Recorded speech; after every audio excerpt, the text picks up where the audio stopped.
Pemerintah melalui Kementerian Kesehatan telah menemukan adanya penularan atau transmisi lokal varian Omikron di Indonesia. Kasus Omikron di Indonesia sendiri kini terus bertambah. Lantas, apa saja gejala dan bagaimana penanganannya? Berikut liputannya bersama Syafinas Nasyar.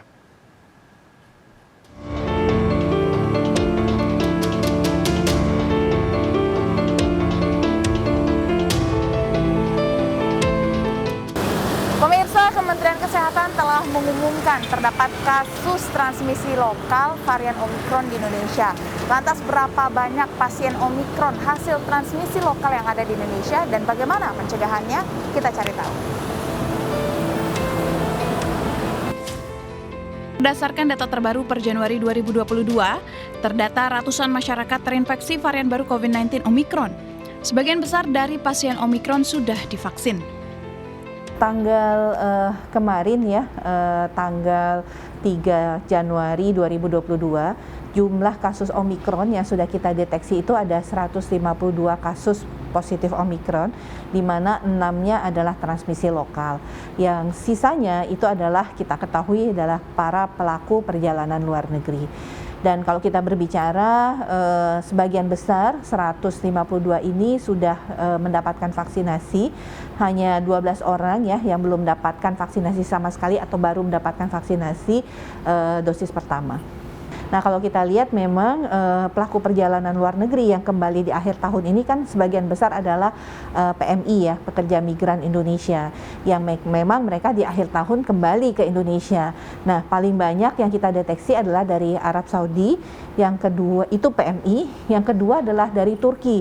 Nah, dari Turki ini sebagian besar adalah dari wisatawan, karena memang akhir tahun ini cukup banyak warga negara Indonesia yang melakukan perjalanan wisata ke negara Turki.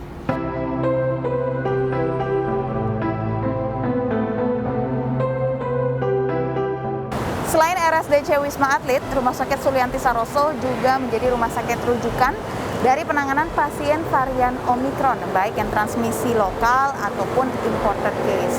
Perlu diketahui, gejala dari varian Omikron ini adalah tenggorokan terasa gatal dan kering, kelelahan ekstrim, nyeri otot, lalu batuk kering terus-menerus, keringat di malam hari, serta ruam di badan akibat biang keringat.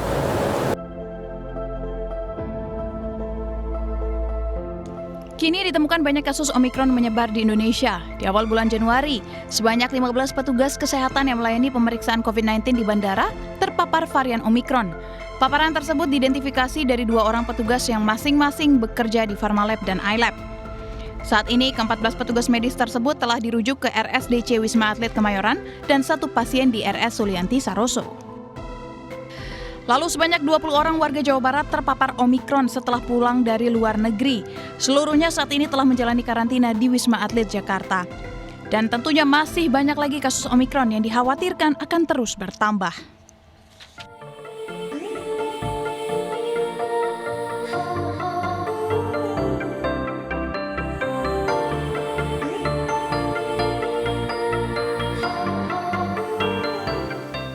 Dengan adanya varian Omikron di Indonesia, pemerintah lagi-lagi kembali mengingatkan masyarakat untuk mematuhi protokol kesehatan.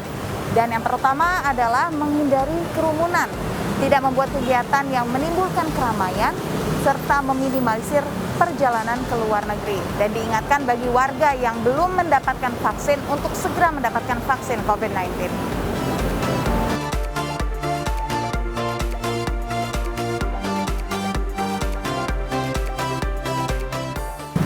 WHO mengingatkan bahwa resiko penularan dari varian Omikron lebih tinggi. Data mengatakan bahwa varian Omikron memiliki keunggulan perkembangan lebih tinggi dibandingkan varian Delta, yaitu dengan waktu berkembang biak hanya 2 sampai dengan 3 hari saja. Sehingga masyarakat dihimbau untuk lebih berhati-hati menghadapi varian Omikron.